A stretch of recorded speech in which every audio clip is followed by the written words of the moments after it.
مذهب امام اعظم درباره حجاب چی میگفت داملا؟ مذهب امام اعظم درباره حجاب بیاید همین رو کوتاه برای ما گویید. اجماع هست، این مسئله اختلافی نیست که مذهب ها رو گویید. این مذهب یگان کس نیست، این امر الله هست.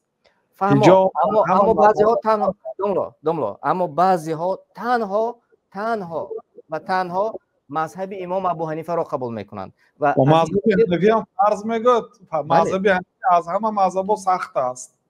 بله انا همین رو میخوام که شنوند از نام شما، از زبان شما، انا همین رو شنوند میخوام. مرحمت.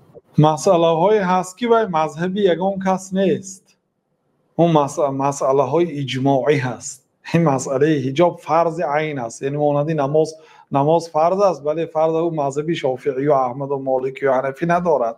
ولی مسئله های بعض فروع ها، بعضی مسئله های شاخه هاش به اختلاف کردن، مثلا پوشیدن روی یا پوشیدن دست.